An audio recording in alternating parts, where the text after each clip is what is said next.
Charles raised his fork to the golden slice of pecan pie when a small hand tugged insistently at his sleeve. Don't eat the pie, Grandpa?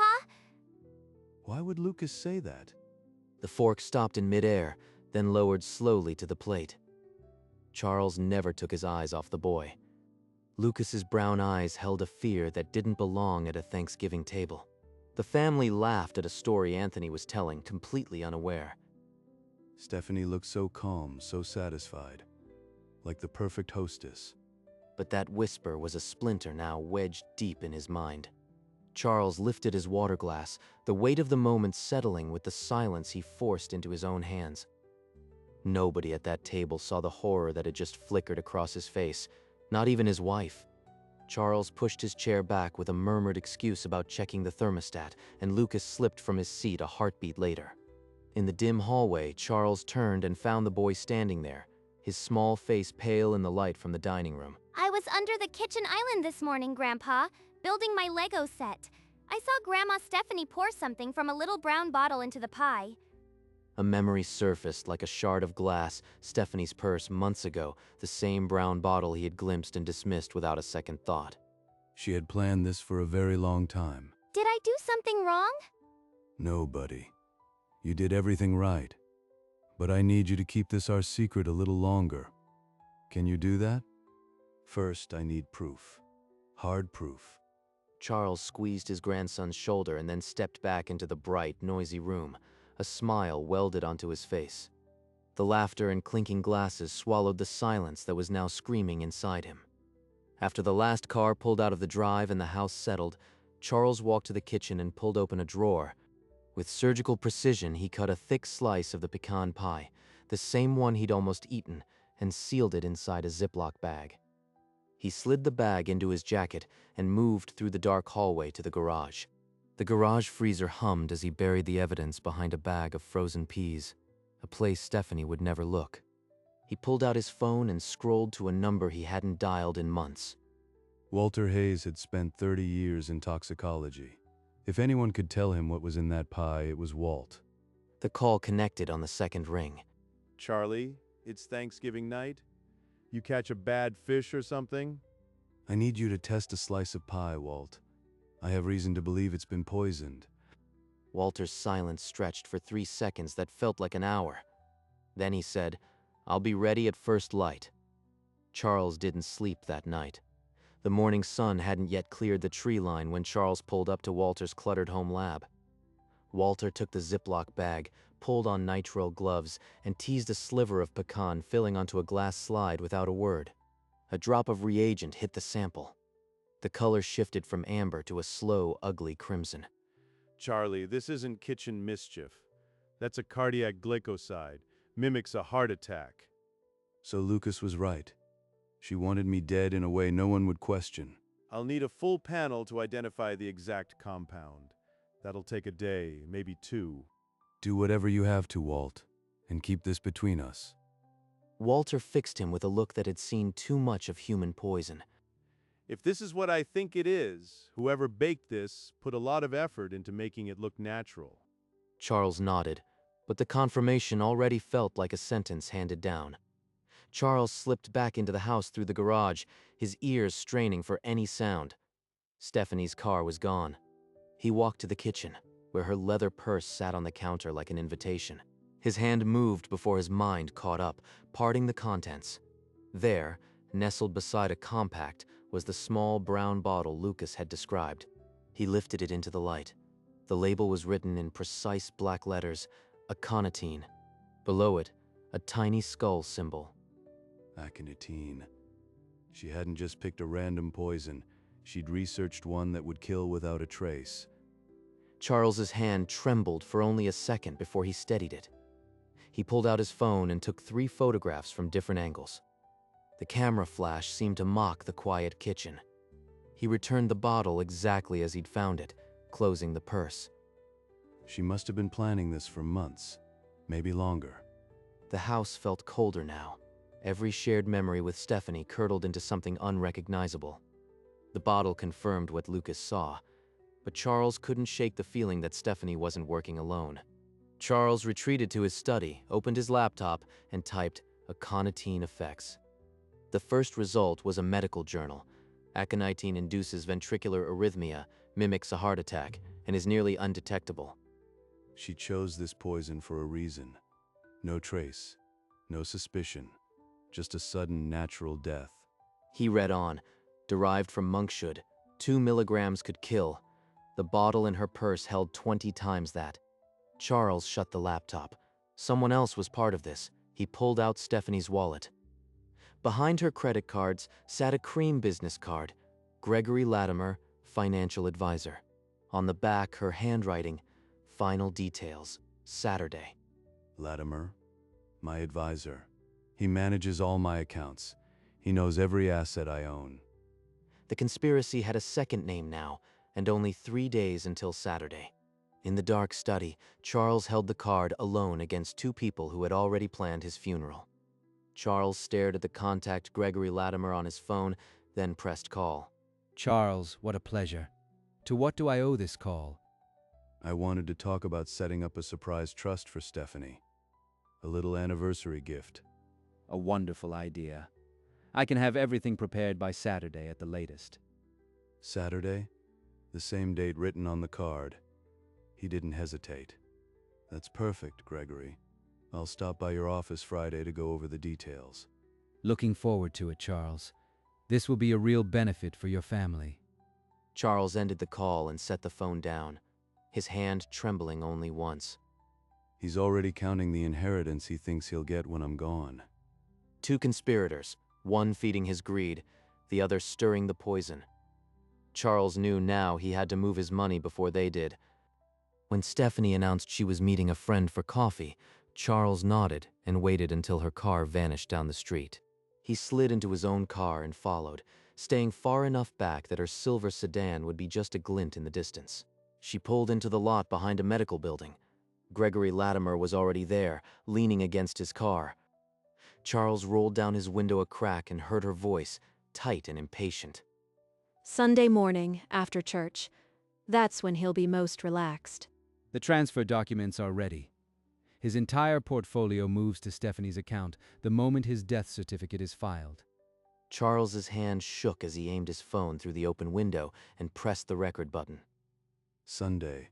I have 2 days to protect my family. No witnesses, no autopsy questions. A heart attack, they'll say. Sad but natural. Charles saved the recording and gripped the steering wheel until his knuckles blanched. He had them. The next morning, Charles's phone buzzed.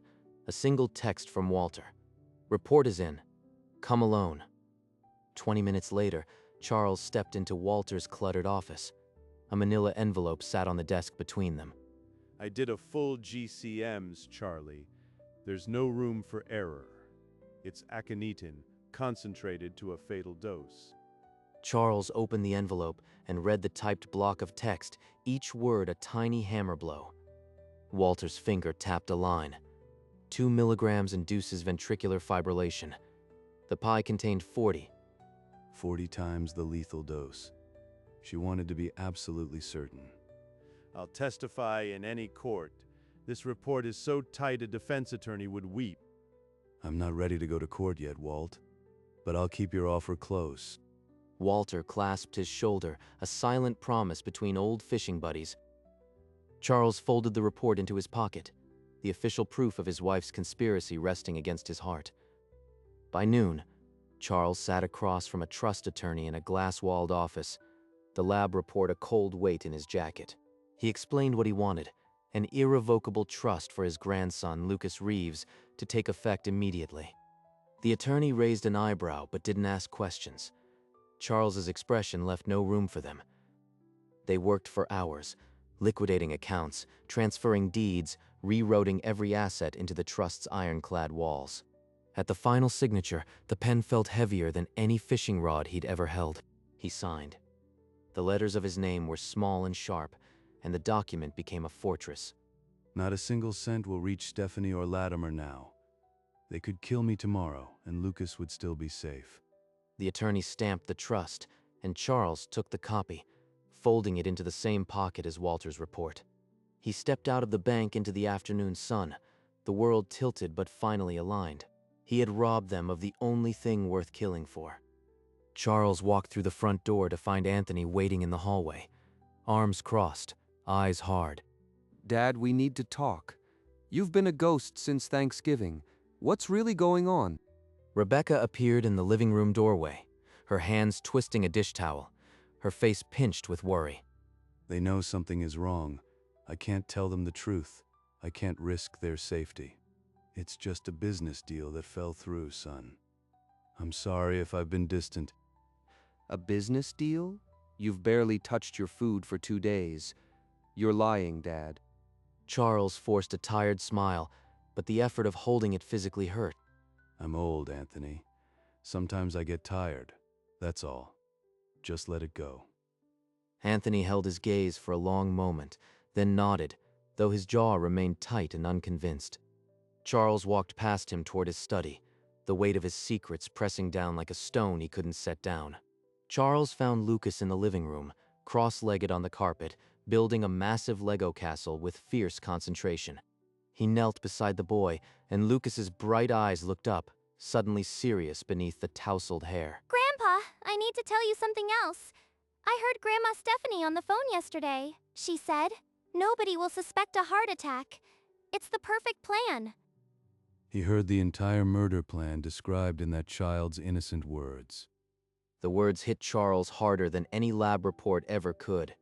Charles pulled Lucas into a fierce embrace, burying his face in the boy's shoulder. You are the bravest boy I've ever known, and I promise you I will make everything safe. I know you will, Grandpa. Charles held on, feeling the small weight of the boy who had already saved his life twice over. That evening, Charles found Stephanie in the sitting room, curled on the sofa with a magazine and a glass of wine. There's a little coffee shop on Harper Avenue. I'd like to take you there tomorrow morning. Just the two of us. How sweet. You've been so distant lately, Charles. I'd love that. She smiled, and for a moment she looked like the woman he'd married. The effect was jarring and hollow. Good. 8 o'clock then. Wear that blue scarf you like. She set down her wine, genuinely surprised by the attention, and he left the room before his mask slipped. In his study, Charles pulled a plain manila folder from a drawer. Into it went Walter's lab report, the digital recorder, and the trust document. He placed the folder in his briefcase, a bomb dressed as paperwork, and closed the latch with a quiet click. Tomorrow morning she'll sit across from me and not know that her entire world is about to collapse. He practiced the first words in his head over and over, until the sound of them felt like a key turning in a lock. Charles lay in the dark, watching the clock blink past 3 a.m., sleep assured he could no longer reach. He pushed himself up, padded to his study, and lit the desk lamp. The house around him was silent as a held breath. He pulled out a sheet of paper and began to write. The words came slowly, each one a small, painful extraction. He wrote, "Son, if you're reading this, something has gone wrong. I need you to know the truth about Stephanie." He detailed the poison, the recording, the trust, the partnership with Latimer. Nothing was omitted, nothing softened. This letter is my safety net. If she tries anything desperate, Anthony will have everything he needs. He signed his name, then folded the lawyer's business card inside. One more piece of insurance. He sealed the envelope and wrote "For Anthony" across the front in letters that didn't tremble. He placed the envelope, the lab report, and the recorder into the hidden drawer, a time capsule of betrayal. His 50-year marriage would end in a coffee shop tomorrow. He sat alone, the weight of it settled into something like calm. Charles arrived at the coffee shop 20 minutes early, chose a table by the window, and ordered 2 lattes. The barista poured delicate foam art into a mug, and the shop smelled of roasted beans and morning quiet. Stephanie swept through the door in the blue scarf, her face bright with a confidence that made his stomach tighten. Charles, this was a lovely idea. I can't remember the last time we did this, just the two of us. Charles offered no smile back. He placed the folder on the table between them. What's that? He said nothing. Instead, he opened the folder and slid the lab report across the table, rotating it so she could read. Her eyes moved across the typed lines, and the smile that had been there a moment before vanished. The color bled from her cheeks. She looked up at him, her mouth opening without sound. The coffee shop hummed with soft conversations, but at their table, a silence had fallen that felt like the dead center of a storm. This isn't. You can't possibly think this is some kind of mistake. Her voice cracked. The denial died before it reached her eyes. Charles pulled his phone from his pocket and set it on the table next to the report. The screen showed a single audio file. It's over, Stephanie. I've heard every word you said to Latimer in that parking lot. He pressed play. Her own voice spilled out, clear and cold, talking about heart attacks and witnesses. Stephanie's composure shattered like thin ice. She fumbled for her purse, but her hands wouldn't cooperate. She sank back into her chair, the fight draining out of her posture until she looked smaller than he'd ever seen her. I know about Gregory Latimer. I know about Sunday. You have nowhere to run, and no lie left that I'll believe. She looked at him, and for the first time in their entire marriage, there was no performance on her face. Only terror. The barista called out a drink order. A couple laughed by the door, and at their table, the world had already ended. Tears spilled down Stephanie's cheeks, cutting pale tracks through her carefully applied makeup. It was supposed to look like a heart attack. Aconitine in the pie. Nobody would question it. Gregory Latimer. He managed everything. The inheritance transfer. He promised me half. Please, Charles. I was so unhappy. I felt trapped. I never wanted it to come this far. Charles listened, his face a granite mask, offering her no safety, no comfort, no absolution. I'll do anything. Just don't. Don't turn me in. I'll disappear. I'll sign whatever you want.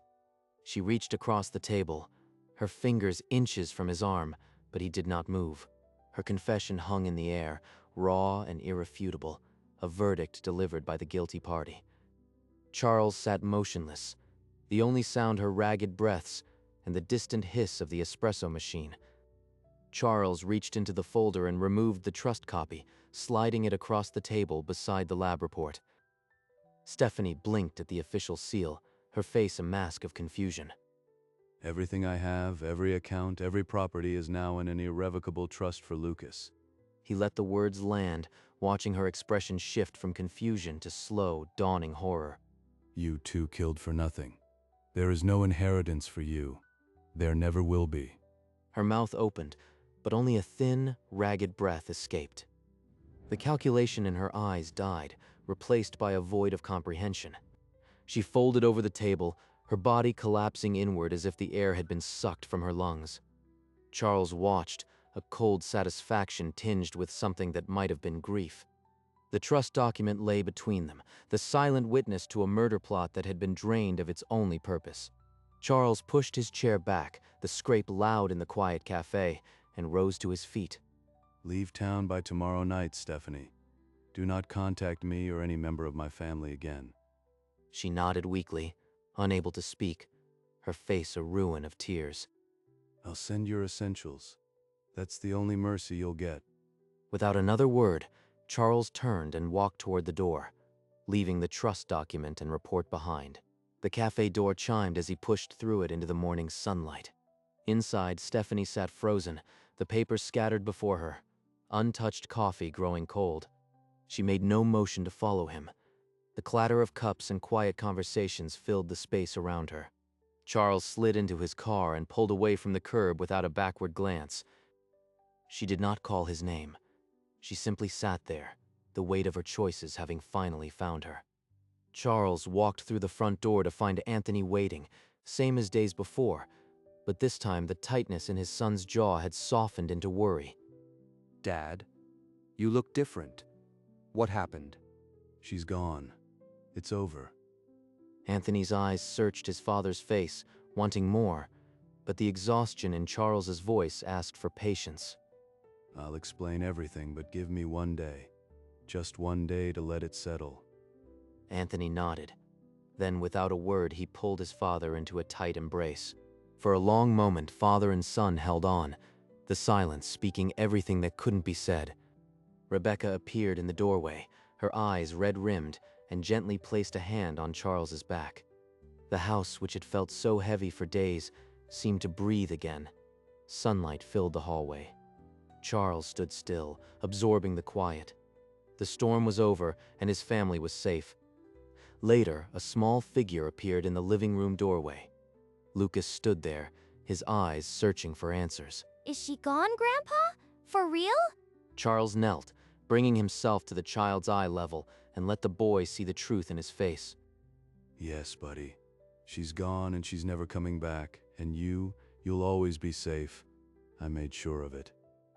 Lucas's face broke into a wide, unguarded smile, the smile of a child who trusted completely. Charles pulled him into a warm embrace, and the boy clung to him as if he'd been waiting days for exactly this. When they separated, Lucas still clutched a small Lego astronaut in his hand, the same one he'd held that morning. He's a space ranger. He protects people. Like you, Grandpa. Charles squeezed his grandson close once more, the weight he'd carried lifting just enough to let him breathe. They sat together on the carpet, the Lego astronaut standing between them, a small sentinel of everything that had been saved. Late afternoon sun poured through the window, gilding the living room as Charles and Lucas worked side by side on a sprawling Lego castle. This castle has a moat and a drawbridge. Nothing bad can get inside. He saved my life with 3 words. I would spend the rest of mine making sure he never needs saving again. On the desk behind them, the trust document lay half-shadowed, a silent fortification stronger than any wall they could build. You know, a real fortress isn't just walls. It's the people inside who protect each other. Lucas considered this, then carefully placed a Lego flag atop the tallest tower, his small face serious with purpose. Charles watched the boy, this quiet, watchful child who had seen the worst of the world and still built castles. For the first time since Thanksgiving, the knot in his chest loosened, replaced by a quiet, steady certainty. Their hands met on a single brick, young and old, completing the archway of the castle. The room was silent save for the click of plastic, and Charles felt at last the deep peace of having built something that could not be undone.